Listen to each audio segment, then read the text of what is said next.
So in Louisiana and in Florida and all over the South, you just can't go around killing animals like you want.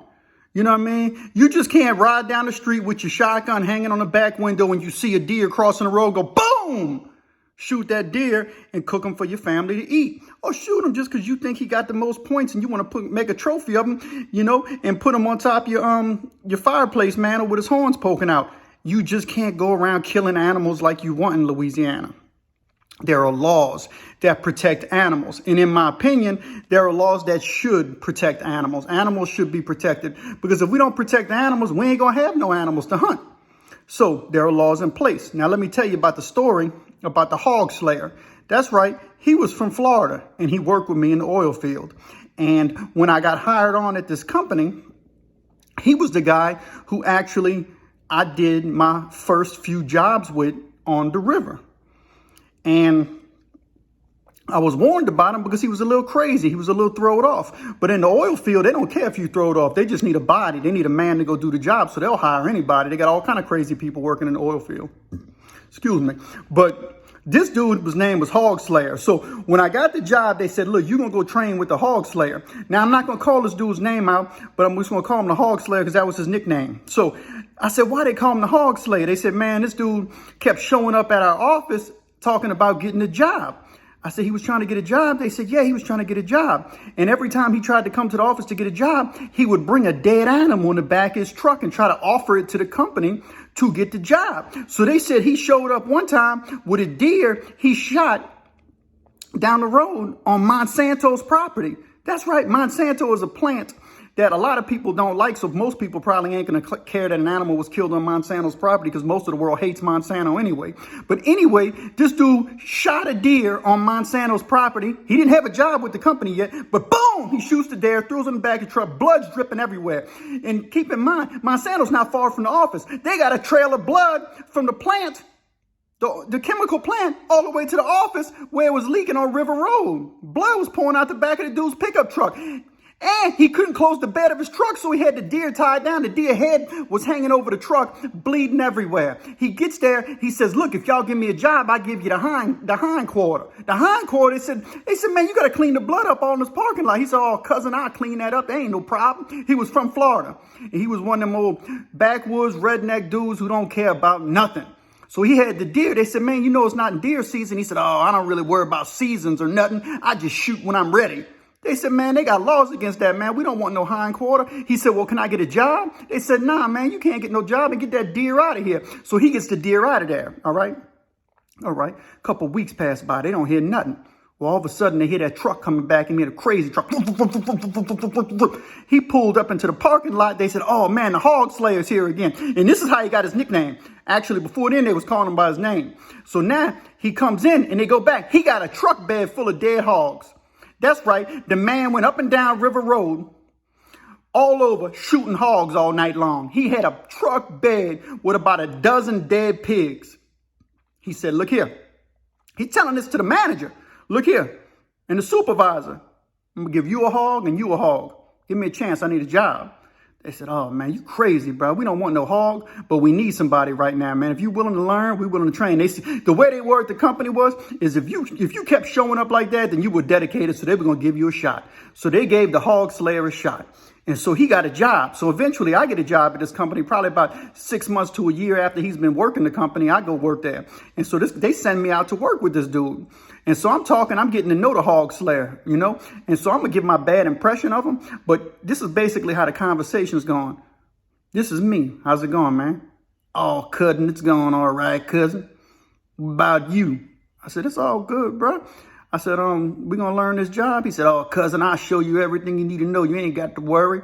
I said, all right, well, we got to wear I got my safety boots on. You got your safety boots? Oh, cousin, I don't need no safety boots. I wear that. I won't go up in there. I said, dang, man, they said we got to wear safety boots and hard hats. I don't wear nothing. I just do whatever I want. I go in them there barges. They don't tell me nothing. I said, all right. So I suited up the way I'm supposed to suit up.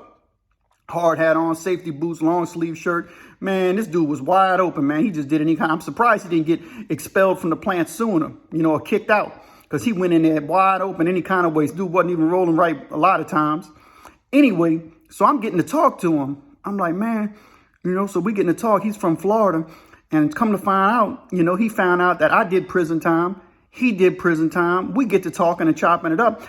Well, he's telling me about his charge, about why he'd been to prison. He's like, cousin, I don't like talking about it too much.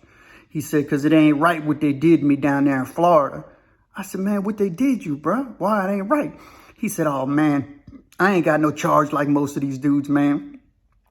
He said, I ain't no gangster. I ain't no killer. He said, I ain't did nothing deserving of prison time, but they sent me up there anyway. I said, man, what you did? He said, oh, cousin, I ain't did nothing. He said, they trying to say I had about 2 miles of trout line ran. I said, you had 2 miles of trout line ran? I said, man, ain't that illegal? He said, they charged me for illegal trout line, 2 miles of trout line. I said, bro, you can't run 2 miles of trout line. He said, oh, cousin, I was running more than 2 miles of trout line my whole life, 5, 10, 15 miles of trout line. I said, man, that's why they're going to put you in jail, bro. That's why you did your time. He said, yeah, I had that too. He said, but I was always hunting out of season. I ain't had no hunting license. I ain't had no fishing license. I figure I ain't got to give no license. Why I got to have a license to shoot God's animals and catch God's fish? I said, man, they got laws against that. They got to protect the fishing species and the limits, man. You can't overfish a species into extinction. He didn't care about that. He said, man, that's what he's supposed to do. So he was put in prison for running illegal trout line and illegal hunting and fishing. All right. So this dude, that's what he was in prison for. They sentenced him to like 5 years. He got total because he had so much. He was bad across the board. So he gets to prison. He starts fighting with the prison officer because he's mad. He's telling them, he said, I ain't in here for messing with no kid. And y'all treating me like this. And he was always fist fighting with him and everything. He got more charges put on him. This dude was wild.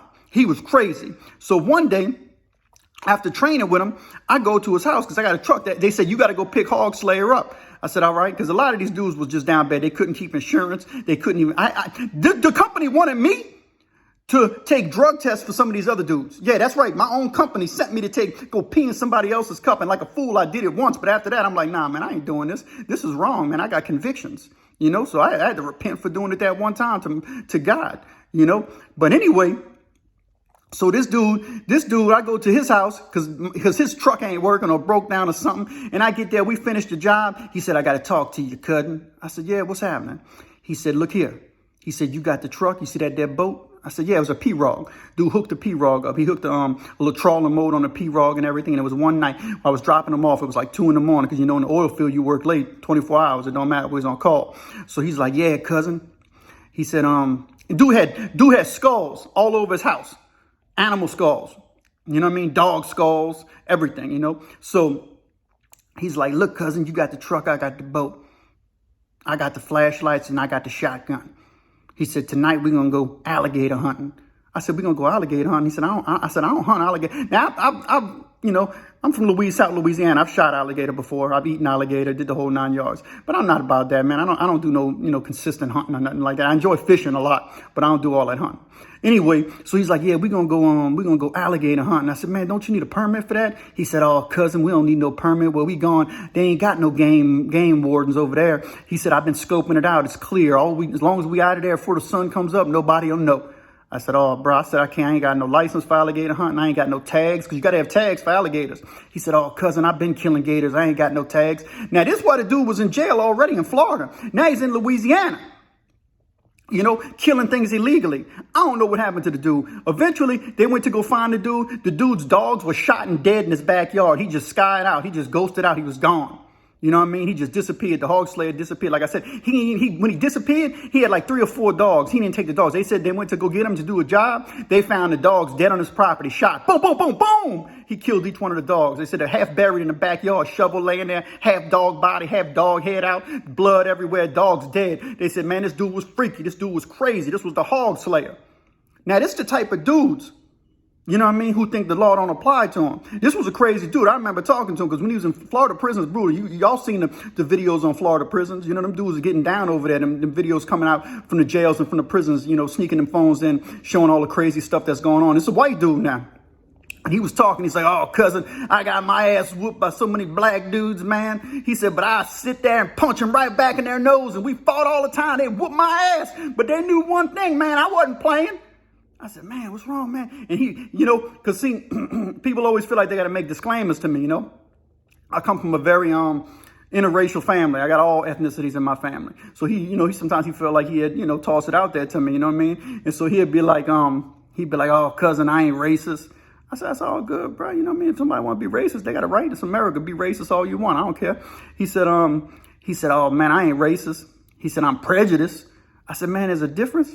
He said, yeah. And so I understood the difference, you know what I mean? He got to talking. That was just his heart, you know what I mean? Dude got handled up. You know one thing, man, I've been in prison, even in Louisiana, man. Black dudes tend to target young, weaker white dudes who ain't gonna stand out. After a while, they left him alone, but they whooped his ass a lot, but they sure had to fight him. He wasn't, Hog Slayer wasn't just gonna lay down easy. You gotta think. This dude spent time in the woods hunting cougars, you know what I mean? Alligators, bow constructors. He wasn't going to be scared of a man. You know what I mean? He was out in the woods with mosquitoes, so he didn't care too much. He was a wild dude, But just the type of dudes that you're working with down south in the oil field. The oil field's rough. There's a lot of roughnecks in the oil field. You know what I mean? Some crazy dudes. A lot of people. The oil field won't discriminate against criminal charges. So the oil field tends to be filled with people who are ex-felons. You know what I mean? And a lot of dudes is good dudes. They just trying to get their life on track. And luckily for the oil field's a blessing. You can talk all you want politically, shutting down the oil field. Well, I don't think they need to shut down nothing. They need to open more oil field. Open up the Gulf. Drill more. That's right. Drill. We got to get oil from somewhere. Don't talk about, don't sit on your high horse talking about you against oil drilling. You probably got a car in your front yard and you turn on power when you use that computer every day, huh? Yeah, don't be a hypocrite. Keep it real, I want to, look, environmentally, I want to protect the earth. I believe in protecting the animals. I believe in protecting the environment. But at some point, we got to have common sense. The world we live in, we need fuel. Let's do it, in a safe way. And in Louisiana, the fuel industry, the oil industry helps convicts out. And at the end of the day, as an ex-con, somebody who had to go through life and had to figure this out, I respect an industry that's willing to hire ex-cons. Because a lot of these other people who talk stuff, and you know what, a lot of organizations act like they, prisoner friendly, but they're not willing to hire nobody. They talk that talk. But some of the hardest workers in the world are ex-cons. Hog Slayer wasn't one of them. But I tell you what, there's a lot of them. Anyway, that was just me ranting off about Hog Slayer and the craziness of what happens if you run illegal trout lines. In the South, you can't just go kill animals. You can't fish illegally. You have to have a fishing license. Here in Louisiana, there's a limit on how many redfish you can catch. There's a limit on how many speckled trout you can catch. You have to have tags to kill alligators. You can't kill endangered species like black bear and bald eagles. And I'll tell you stories on that later about some fools I met. But let me tell you something. You just can't go around doing what you want. You have to respect the environment. And don't be littering when you're fishing neither. Bring a trash can. Leave that stuff in your car. When you go home, throw it in the trash can. Let it make it to the landfill. The landfill's enough. You don't have to start throwing it all in the water, clean water that the fish need. But take a moment and like and subscribe to my channel, Southern Crime and Incarceration, where I'm going to take the time as somebody who's not really computer knowledgeable and try to figure this thing out. So have some mercy on me and show a small and upcoming channel some love. Give me a like and subscribe. And mention some stuff that you might want me to talk about in the comments. I'm willing to talk about different topics, crime and incarceration related. Let's get it.